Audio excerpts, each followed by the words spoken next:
Computer. Perfect. Okay, I think we are on. Good morning, everybody. Thank you for joining us in this weekly meeting of SIG API Machinery. Today is August 12th, 2020. I hope everybody's good and healthy and safe. We do have 3 items today in the agenda. 2 design discussions and then maybe a technical discussion with a small demo. So let's get right to it.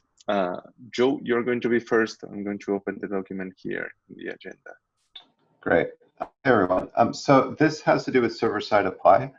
One of the things that is currently missing from server-side apply compared to something like strategic merge patch is the ability to explicitly declare that some field should be deleted or should be absent from the live object. It's pretty much the only thing, the parity gap between server-side apply and strategic merge patch. So if we had it, controllers could do some really nice things. A good example that I think Daniel pointed out was that you could have a controller that said, hey, we've got some deprecated annotation. I'll go into objects and own the opinion that annotation should not exist. If it exists, it could remove it. If it doesn't exist, it could own the opinion that it should not come into existence. And then you become in conflict with its field manager if you tried to set that field. So it's useful. And it completes the kind of the feature set. It's a little tricky to implement. So in the proposed design section here, I've proposed one way that I think it could be possible to do, which is basically introduce a tombstone identifier. In this case, I'm using a map with a single key and a single value that are very clearly kind of identifiable. And then those can be placed anywhere that you could have something that you would want to state shouldn't exist.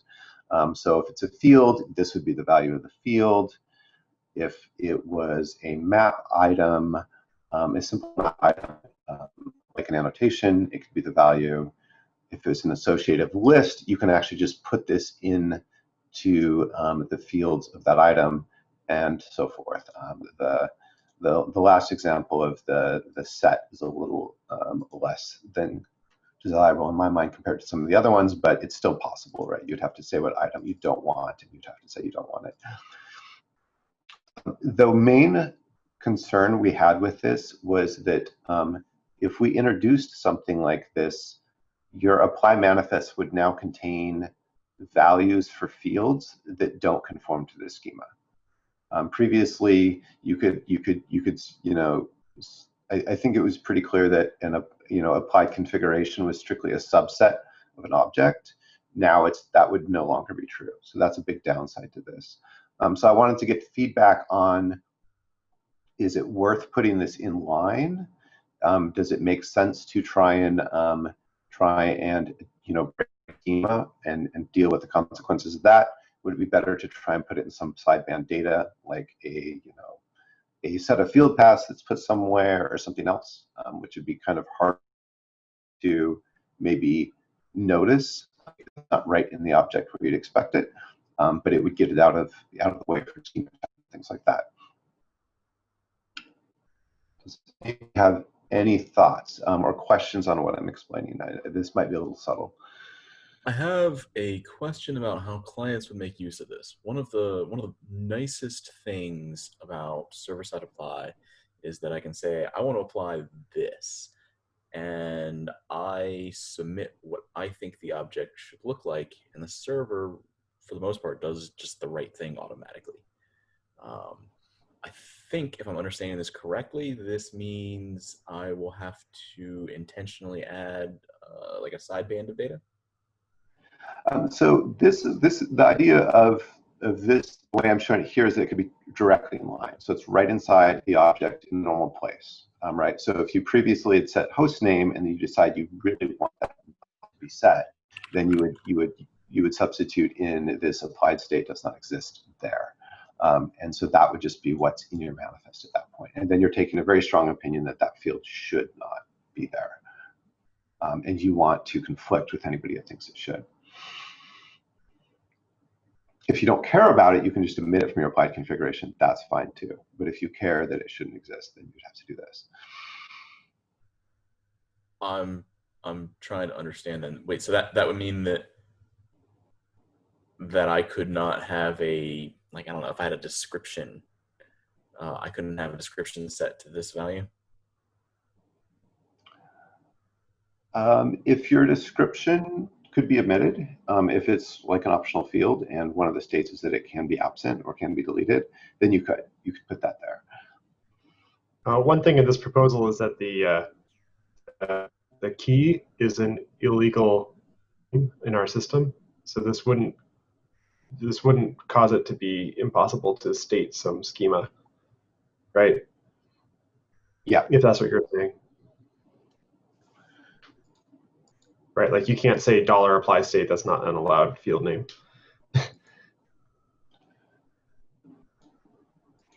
Yes, yeah. Yeah, I think if you're asking about the schema, yeah, that's the big problem here is that if you have like an editor or tooling that wants to check if the manifest conforms to the schema, it's now broken because we've added these tombstone identifiers as a supported value in a bunch of places that the schema doesn't know about, at least not for the live type. Yeah, I would say like this is a strictly additive feature. Currently, you can express a field by just stating the field. You can express a neutral opinion about a field by omitting the field, which in the current release, if you're the only owner of a field, changing your mind and saying I don't care anymore causes the right behavior, which is deleting it basically. This proposal adds the ability for you to have a negative opinion about a field, right? Mm-hmm. So that's right. I think that this is definitely the missing feature. Server-side apply and strategic merge patch. So I think I think it's a good thing for us to have.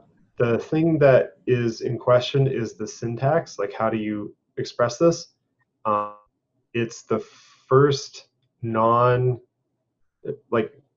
until now, everything just completely regular Kubernetes objects you can with fields potentially omitted. This makes it different, and I think we should be super careful about how we do this, because that's kind of where strategic merge patch went off the rails, is when we started adding custom syntax. Mm-hmm. Right, like I currently don't foresee any other feature of this nature. So like this would be it. But I'm not 100% sure about that. It's difficult to be 100% sure about that. I was going to say one other thing. Well, I'll stop there and see if anyone has thoughts. One quick thought, and I think it's easily dealable if we go over a couple of releases, but during something like an HA upgrade, what's going to happen to the older Kube API servers when they see one of these apply states? We might have to find an upgrade path where either we add support for it, we don't allow you to start using it yet, or something like that. We'd have to be very careful about that. That was my thought, doing it over multiple releases. Yeah, so that reminds me of what I was going to say, actually, which is this a persistent opinion? Like you say this and then we hold that on for you in the managed fields list?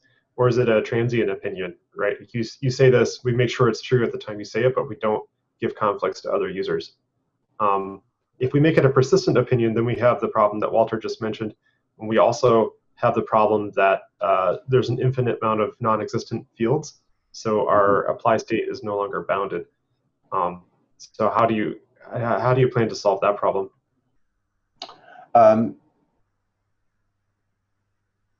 I don't have a really good solution for the worst case of it. I think typically it really wouldn't kind of expand out, but in the cases, in like a pathological case, you definitely could come up with those. You might have to find some way to like garbage collect and use field managers or something like that. I'd have to put some thought into how to do that. It's kind of a hairy problem. Well, then my follow-on question, which is related, is once something has been intentionally deleted, how do we tell the difference between someone who explicitly wants to re-add the field and a controller that just thinks it owns the field, was unaware that it had been removed, and is just sending all the data like normal? So if we retain in the field manager in the managed fields who expressed this opinion, then it's really clear kind of what's going on. So if you're not that field manager, then you're going to get a conflict when you try and do anything with this field, because the field manager that expressed this tombstoning opinion owns it. So you have to resolve that conflict. So that's pretty clear. If you do own it, then it's in the gone state and you owned that opinion. I think that's pretty clear. Yeah, I think if you're the one who deleted it, then presumably we have to assume if you re-add it, you knew what you were doing. Mm-hmm. Yeah, I mean, it's almost like you just added one more possible state that a value of something could be in, and it's probably arguably not harder to keep track of that than any other state that you could have put it in.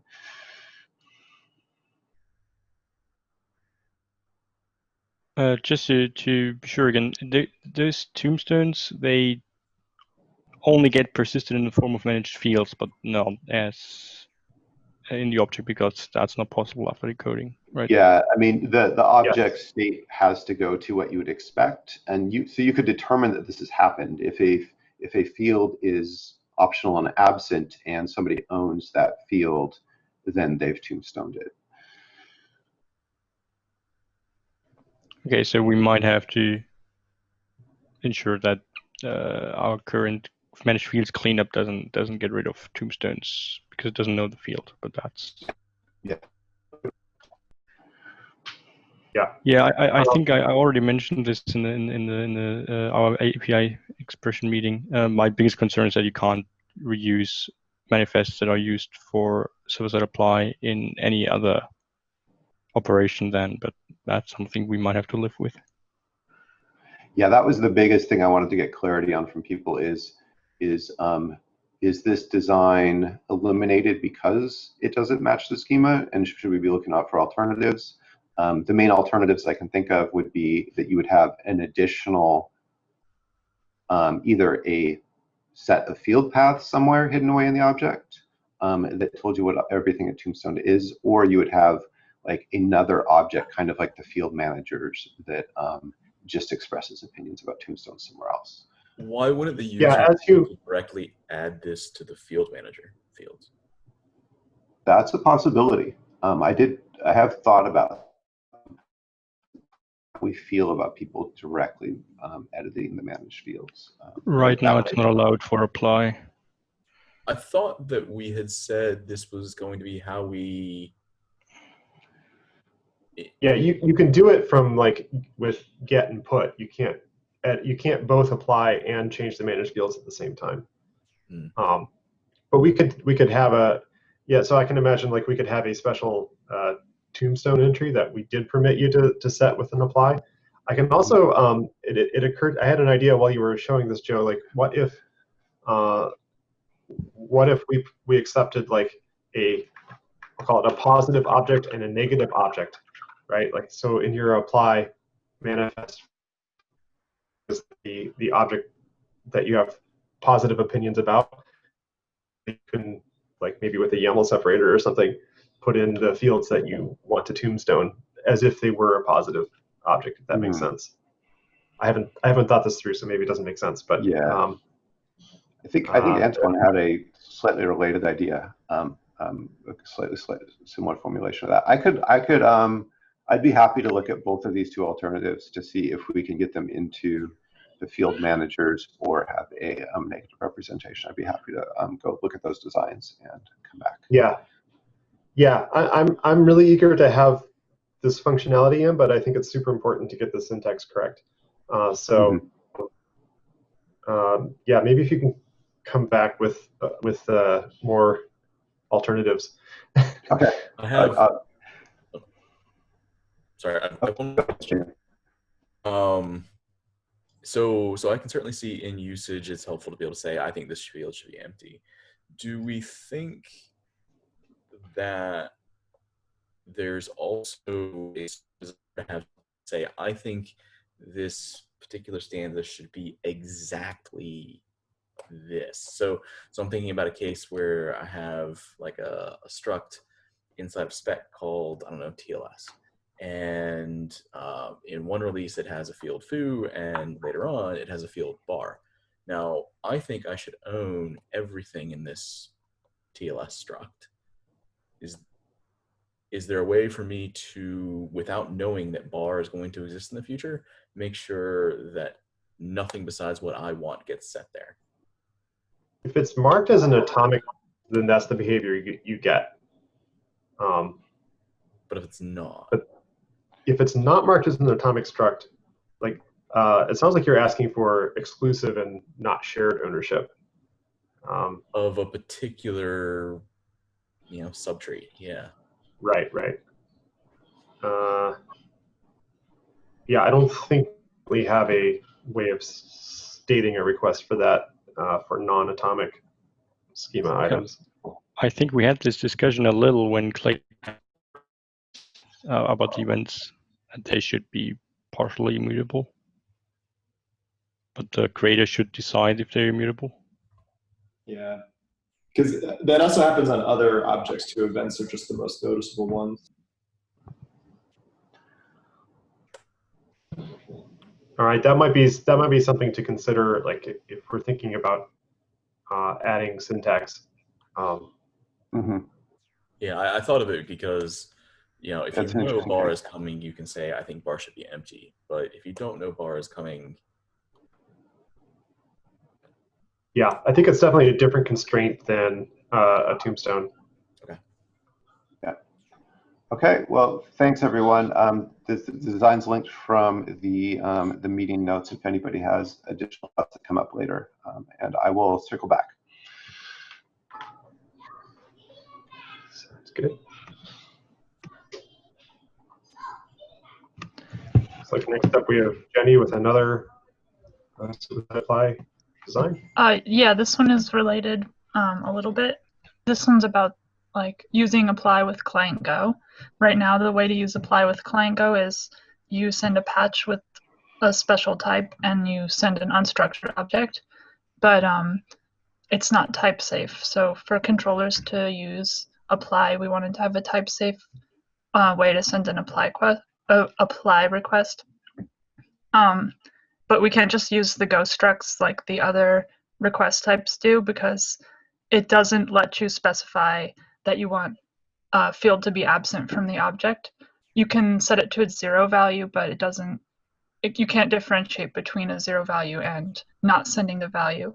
So if you wanted to set replicas to 0, there'd be no way to say that versus that you don't care about replicas anymore. And so we have a design doc with a couple of different for ways to represent an object with absent fields in a type safe way. So one is the builder functions. We would just you'd have to basically call a function for every field you wanted to set, and then it would keep track of which fields you set, and also probably have a struct backing the object, or it could all be done with unstructured as well. And then the other option is generating new structs that have pointers for every field. Yeah, and this also kind of relates to the tombstone thing, because clients would need to send the tombstone values, so we'd have to kind of work that into either one. I think it's possible to work it into both, but it might be a little bit easier. So we wanted to kind of bring this to a machinery meeting to talk about which of the two options seems like the way to go forward. So They're if I'm pretty similar. understanding the builder scenario correctly, I would actually use the existing structs that we have, and I would be calling essentially like a series of set methods. I want to set this field, I want to set that field, and you would have a struct that had like the object I'm dealing with, and then a record of what I actually explicitly set. And then, yeah, that would be one way, yeah, okay. to set the fields. And that's probably the easiest way. And it would make sure that everything was the right types.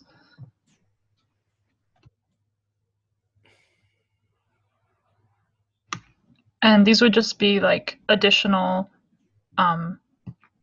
structs or additional types that would be generated for all the types in the system. And it would probably be in its own package, and then it could be used by clients. And it's not just useful for apply. We think there's probably other uses where you might want to specify a manifest for an object that can have missing fields. As a motivation, one of the things that we're worried about is if we don't give developers a right way to do this, they might do it wrong ways. So one of the wrong ways they could easily do it is use the existing Go structs, thinking they've constructed a manifest, but then have 0 values going through being applied that they didn't intend to be applied, clobbering field values. Yeah, that problem is not imaginary for me. Right. It's pretty easy to imagine people do that. I think I like the idea of having some sort of a builder struct that allows me to start from a value I got from the client and produce at the end also a Golang instance that I was also the same struct that I ended with.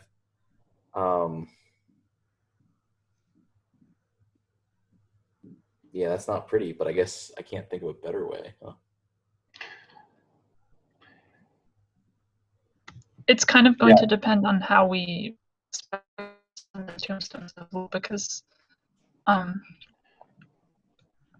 yeah, I don't know. The tombstones just get managed by like whatever I call like if I call it a set method, and I explicitly wanted a string to be empty. Well, I guess that's an assertion of the value, but it seems like you'd be able to translate it into whatever serialization was required.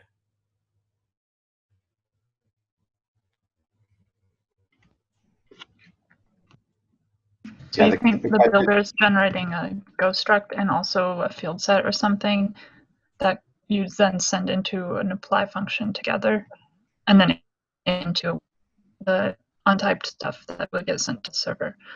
I think we talked about that as well, but I don't know if that's in this doc. Yeah. Go ahead. Oh, I was just going to say there's 2 different ways that we could actually back the builders. One would be to have the Go struct and a list of fields that you have an opinion about, and then the other one would be just back it with unstructured. I'm pretty sure that they're completely isomorphic. You could do whichever one worked out for implementation, but I was just going to mention that. I was just going to add I don't know if this is, I see a chunk of YAML in this document, so it can't be completely unrelated, but I see a code that defines objects by assembling Go structs, and I see a lot of non-code that defines objects by writing YAML files. And I don't know if I'm the only person that's ever done this, but when I have a YAML file and I want to assemble a Go object, that's super annoying. And it is equally annoying when I have a Go object and I want to produce some YAML that I could call like from non-code. So I kind of feel like it would be better if the default way that you specified objects in Go was through YAML files or YAML chunks, then it would be at least the same thing as what other people do. I see Clayton doesn't like this idea. I understand everything that led to you making that statement. I feel like this is the road to hell is paved with good intentions. Yeah. I was about to destroy my own argument, though, so maybe this will save it for you, which is if you're a code and you don't have a static chunk of data, but you're building it, then it is not good to make people build YAML, right? Like that would be really mean of us. So I actually, and Clayton is probably angry at me for this, I build up a whole lot of stuff by creating the YAML for every piece that is static, and using essentially sed for a lot of like pre-substitution, because if you want to substitute like an integer, you can't read it in as a string, and then read it into the Golang object, then manipulate the remaining static pieces that are hard to do with sed using Golang, and then I write it back out. David, I mean this in the nicest possible way, but you may want to seek help for that. Yeah, that's actually I can imagine myself doing the same thing, but I would be really embarrassed about it. I don't know if I would admit it. I agree. In most places we're doing it, we want to start with something that's like, so there's like a couple places where this really does come up, which is like the canonical representation of this is something in YAML and you are just tweaking it. It is kind of unfortunate, you know, certainly stuff like TSX and all that, or JSX, like, you know, structural things that makes it. Someone's done this in Go actually, structural, you know, typing. They're doing some weird stuff with Go generate though, so I'm not sure that's really the best option. But there's definitely better things than dropping a chunk of YAML in, and there's better things than dropping in our horrifying, you know, nested structs too. I guess it's a fair question whether we want Jenny to solve the world here, or if we just want a syntax that makes it easy for a controller to call apply. I kind of think that latter is probably a more practical solution. I mean, I'll be honest, most of the controllers are building patches with JSON. And right.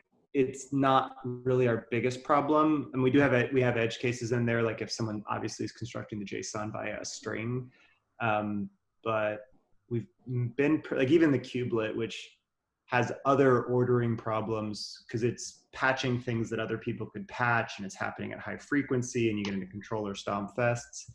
But you know, it's constructing the patch by doing an object reflect or serializing the merge patch diff, and that's 99% effective. So other controllers probably have an even lower bar. Yeah. So one thing that you can do with the JSON patches is provide a system 2 objects, and it'll do a diff and give you a patch. I don't know if controllers make heavy use of that, but especially if we get some sort of tombstone syntax, that's a thing that we could supply for controllers. Yeah, the ergonomics of, I mean, like giving someone 2 Go structs and having it do the right thing would probably be even more ergonomic than 2 serialized JSON objects. But you know, we'll have to do it structured. We're doing that in a couple places. I do think, like, if you're writing a brand new controller, it is kind of nice to just be able to go through in a loop and additively construct the opinion that you have and then apply it when you're done.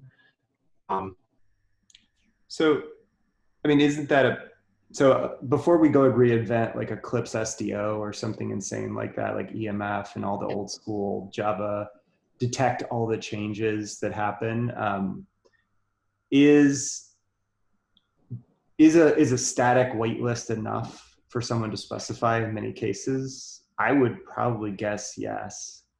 Like how many of the tombstones are we really going to have in the average case? Yeah, I think if you know the things ahead of time that you have an opinion, that could work well. I recall we discussed it. I don't know if it made it into the alternatives in this design or not, but we certainly discussed it. Yeah, one of the alternatives is where you just explicitly, somehow, in a type-safe way, hopefully, provide the field paths of the things that you care about, separate from the object. I would probably say for anything that's not a truly generic controller, first off, nobody should be writing generic controllers investing, 2-person years into it, because every generic controller ultimately takes that much to be successful. For the very specific controllers, I do feel like even something as brutally simple as that probably would be the most effective. And then the first time we have a generic controller that needs to be generic apply, we put those people under observation and figure out what they need from their use case. And probably, yeah, I wonder if there's a way to like prototype a couple of these options cheaply without dumping them in the main client Go library, which would mean that we're living with them for a long time, and just see what people like to use. Do we have anything in tree that's close to this, like a generic apply? So like in OpenShift, we have a couple. We have like like the template object. We have a controller that does a create but no apply. I know Helm operator might have this problem and other problems that are related. Garbage collection controller does not need to do this, right? They don't need to. Garbage collector could actually use the, because sometimes it removes owner references. You could use the tombstone for that. The garbage collection controller doesn't own the owner references, right? Right. That's why it would need to do the. That's why it would need the tombstone mechanism. But then I was kind of like, do we really need the apply mechanism for the garbage collection controller, or should the garbage collection controller be like, here's what you should go do? Yeah, I'm not sure we should spend a lot of time revamping our existing controllers. I think we should make sure that whatever we offer makes sense for people writing new controllers, which might mean tactically we have to like find one or two and see what retrofitting it would involve. Yeah. Yeah, we did talk to some of the controller runtime people, and they said that they would be willing victims for trying out some new things if we gave them a prototype. So we do potentially have some people that are interested in hammering on something if we can propose something, or at least come up with a prototype. I would definitely prefer feedback with someone who needs apply but doesn't need a generic mechanism, versus the something like a Helm operator or the more generic. Yeah. Okay. That sounds like a good step. So we could do a prototype. We can try and find some community members somewhere that are building not a generic thing, but a specific controller, and see what they like. Yeah, that sounds good. Okay. Any further thoughts on this? Should we go on to the demo? There were a couple of comments in the chat.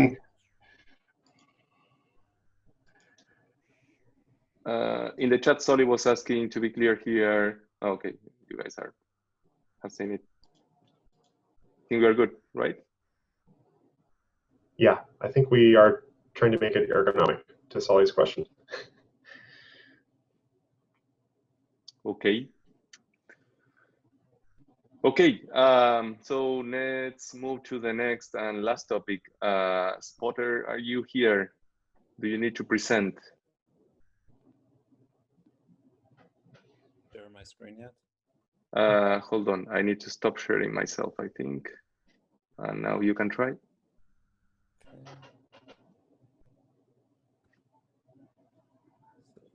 Yes, okay. We lost it. We saw it and we lost it. Oh, this is a demo. I still see it. Okay. Yeah, we're good. Yeah, I was had overlapping windows. So hold on. At Redis Labs, we have a operator that is a namespaced operator. And we've wanted to add admission control to it for our custom resources. And we've had sort of a problem that admission control, as set up today in Kubernetes, is only cluster scoped. And this means that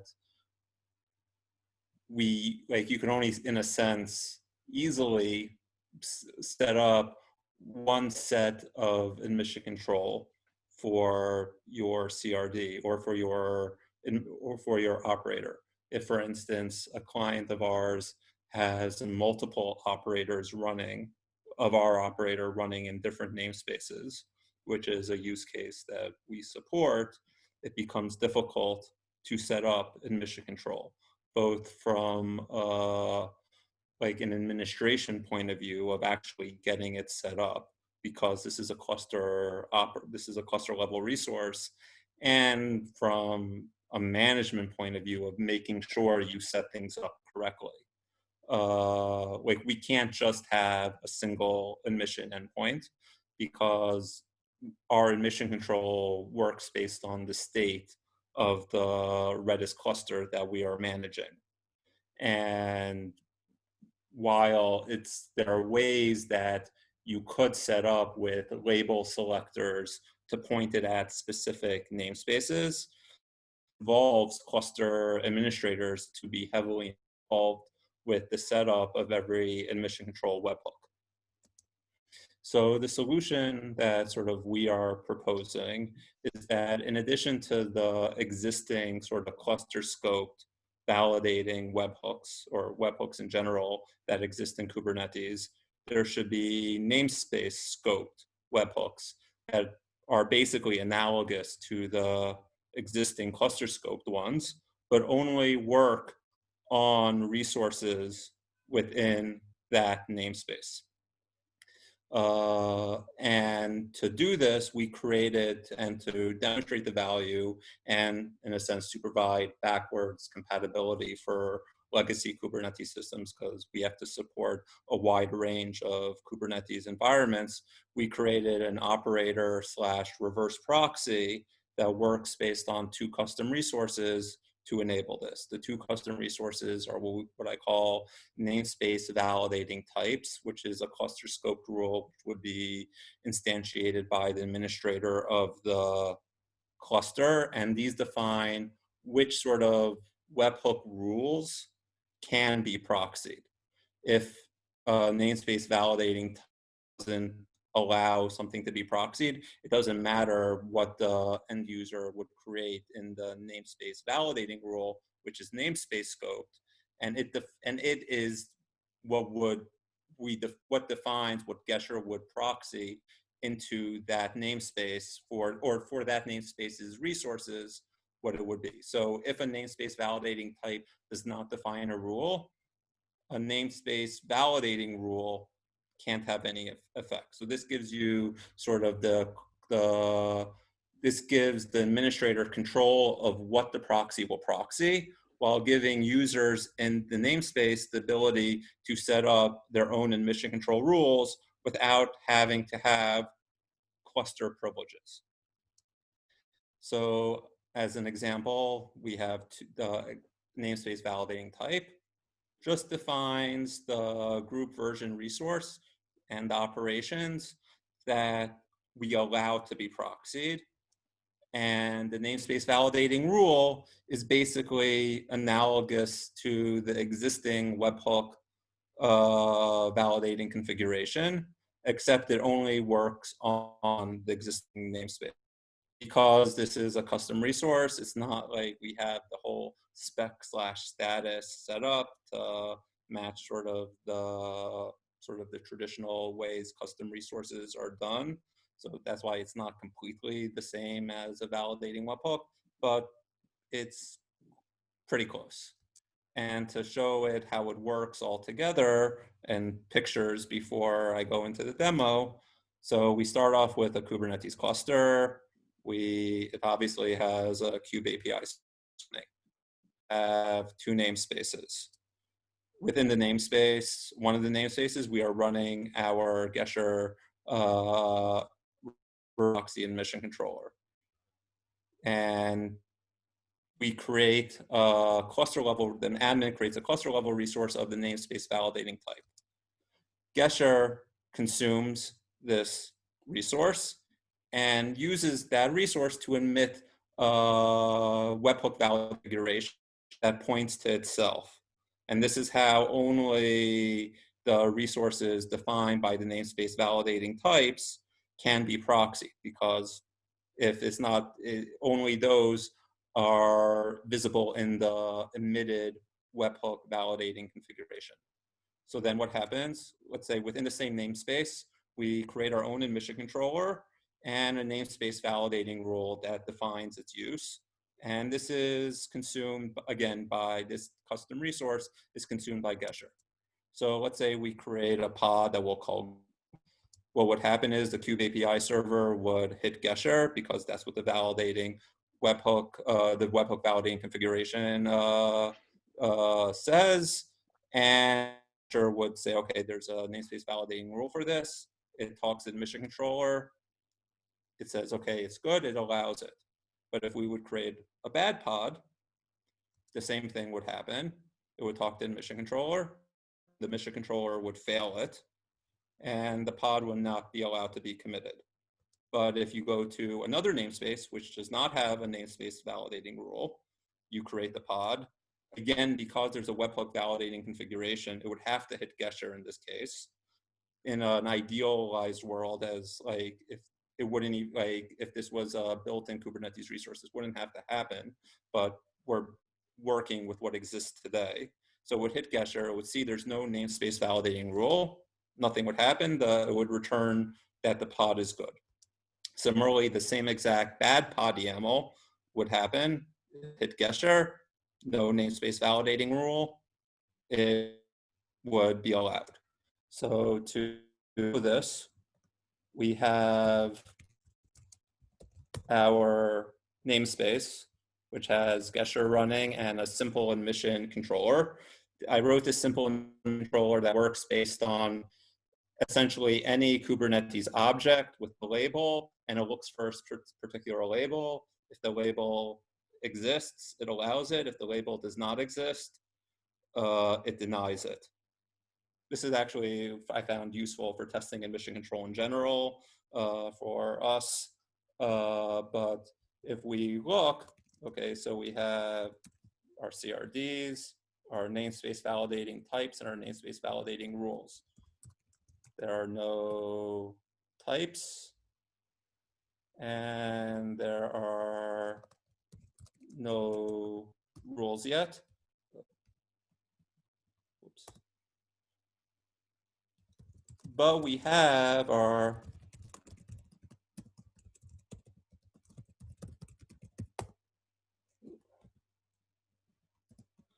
the validating webhook configuration that Gesher emitted. If we look at it, because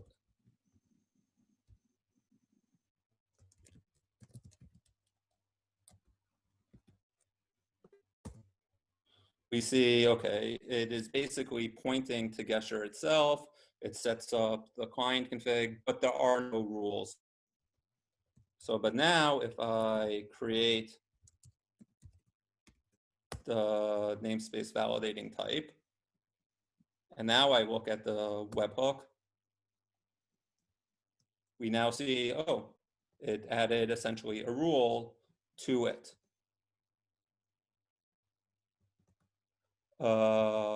Working on namespace resource, which is the pod, create v1, and this is what was in the type.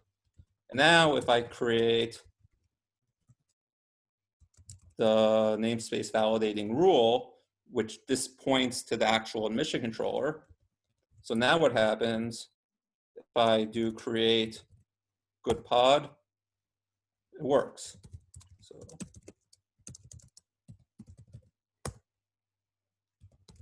and then it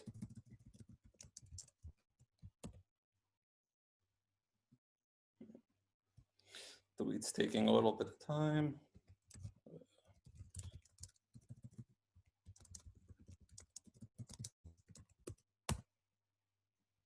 So the bad pod got rejected by our proxy webhook. Basically, the proxy webhook did not have submission allow label, not allowed to set for this resource. But if I switch to another namespace and I sort of create the pod, it does work. So from our perspective, having the ability to create webhook configurations that are namespaced, that only work on resources within that namespace, provide a lot of flexibility and ease of use to our customers who want to run operators which are named. And so they might end up running multiple operators of the same type on a single machine. Simple examples will be different groups are given their own operator. They might have like development and production operators on the same cluster, or the ability to test a new version of our operator in parallel with the existing operator within its own namespace. And it's difficult to do this today with the cluster level webhook. So the way we implemented it is not optimal. It would be better for this to be a first-class feature in Kubernetes. Just like you have validating webhooks, which are cluster level, there can also be namespace and the function that gets the set of webhooks to operate on can get it from both the cluster and the set that belongs to the namespace. And if it was a first-class feature, you wouldn't need the namespace validating type. This is only necessary in the proxy world to make it sort of both secure and controllable. And we also have our own question in the proxy mode, like what should be the failure policy if a namespace webhook is not defined? Right now, we treat it as sort of an ignore, but perhaps it should be configurable to fail. And this is something like where we want to like get feedback on. Like in what you saw, it obviously ignores it, but like because in a sense that's analogous to how the cluster level ones work. If you have cluster level validating webhook configuration with a label selector, anything that doesn't match that label selector will be automatically approved, or it won't hit the webhook. But anyways, that's our sort of demo and sort of motivation for the issue, where we want to hear feedback, like what people think. Like, do they think we're going about this the wrong way? Do they think it is an issue, or like so? Yeah. So I just want to say this is really impressive. I'm impressed that you wired everything up like that. It's really cool. Yeah. And thanks for the demo. That was a lot of work. That's really cool. Yeah. I don't know, David. Do you want to? Yeah. Side conversation in the chat window here. There's side conversations about the mechanics of like if you allow someone to intercept an update, then that person can stop things like garbage collection or. But aside from that, is the idea here that you want to have an API that exists on the cluster scope that has different validation rules per namespace? It sounded like that's what it was.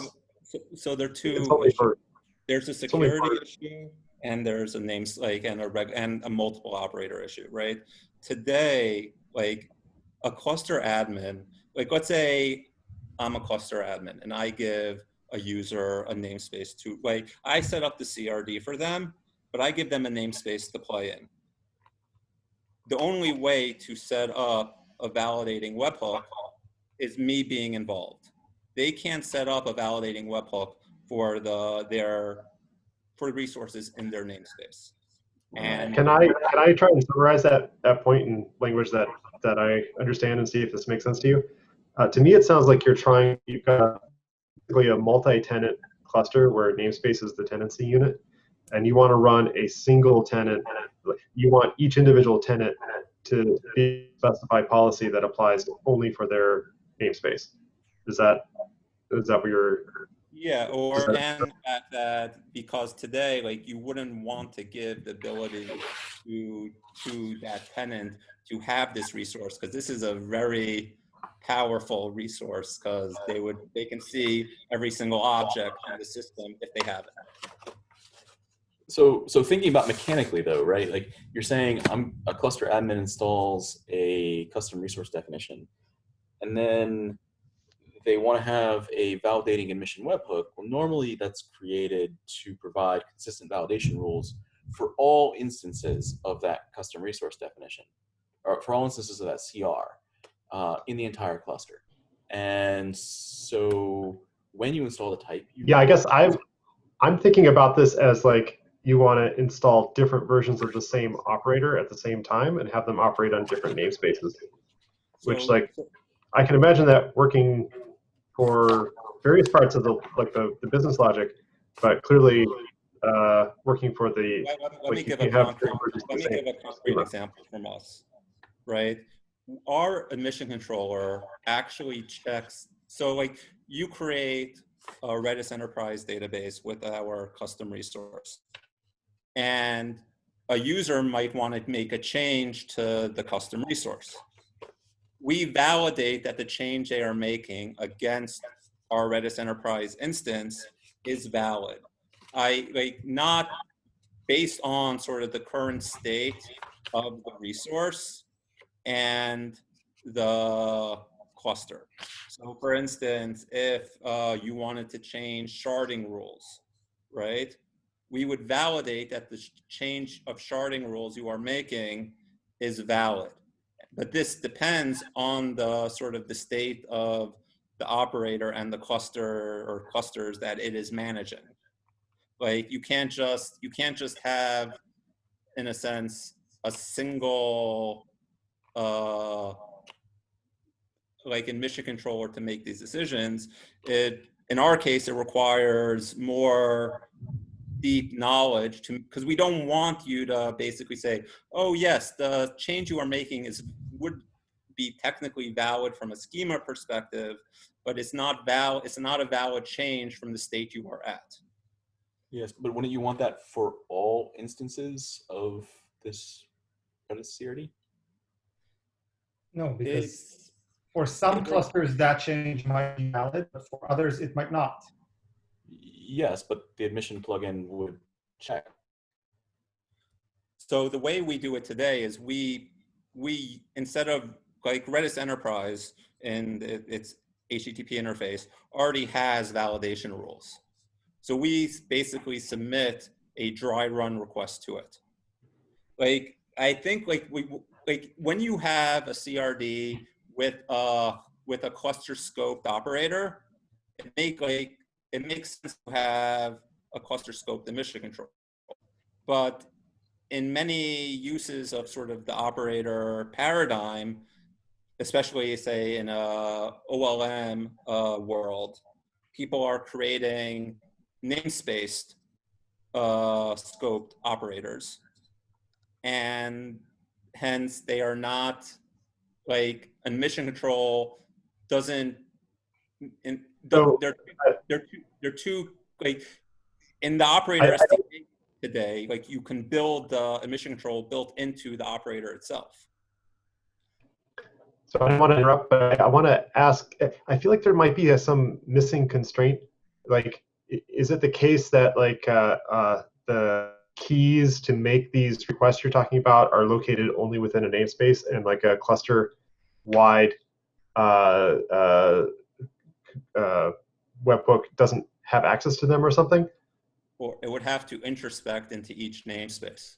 Like you would basically, anyone who created an operator or like that was meant to be namespace and meant that multiple would have to be run would end up having to create like essentially a very specific version of this reverse proxy that I wrote. Like I ended like basically, and the question is why? One, it doesn't have, it shouldn't be like, they shouldn't, not everyone should have to reinvent the wheel. Like, it seems like there's value in being able to say like, for resources in this namespace, like, it's sort of like a namespace selector, except that the namespace selector depends on, is both still a cluster level resource, depends on namespace setup, which means that it's more fragile, because like if somehow the labels on the namespace change, the webhook won't be selected anymore. I was going to broaden the statement. I think this is very similar to what Dan and I were talking about a little bit a while ago, but we really just lack a middle ground between global cluster scope and namespace scope. Yeah, I think the way to motivate this is like you don't want a super powerful service account intercepting all of your requests. Yeah, I mean, there's some aspect to it there. There's also the, like, I'm still hung up on, if this is good protection to have, it seems like I would want to have this protection everywhere. And I can appreciate you found a way to implement it, but it seems as though you could also have created an admission webhook that matched, where the type system actually created this type. But So yeah, the way it is in my head is like, if you do that, then it's got keys to all of the databases in your whole cluster, and that's undesirable. So basically, like, you can set it up with a namespace selector. You can set up multiple webhooks with namespace selectors that each point to the mission control in the respective namespaces, and that would work. But again, you have to make sure your namespaces are set up correctly. If for some reason, like, the labels on your namespaces get modified without you knowing, and mission control will now not be happening, it will be essentially broken, because Kubernetes won't be selecting that webhook because the labels don't match anymore. You still need admin involvement to set up each individual selected webhook, because it's a cluster level resource. Like, we are like, sort of like in like, what I tried to do with the proxy was, like, I don't view the proxy as the end goal. The proxy is motivation / demonstration, and possibly backwards compatibility for older versions of Kubernetes. Unfortunately, although this isn't a good place to stop, I think we're out of time. Yes. How can we follow this discussion? On a document, on a separate meeting? I vote that we take some discussion to the mailing list, and let's put at least temporarily a placeholder for next SIG meeting to continue. Let's on the mailing list try to find some specific subtopic, some sub-aspect of it. Sure. Yeah, I appreciate everybody coming to the meeting today, and I want to be mindful of everybody's time. You have other commitments. So we are going to finish the meeting here. We're going to upload the recording later. Thank you, everybody, and we'll see you soon. Yep, thanks for the demo. Thank you so much. Thank you. Thanks, everybody. Thank you. Bye-bye.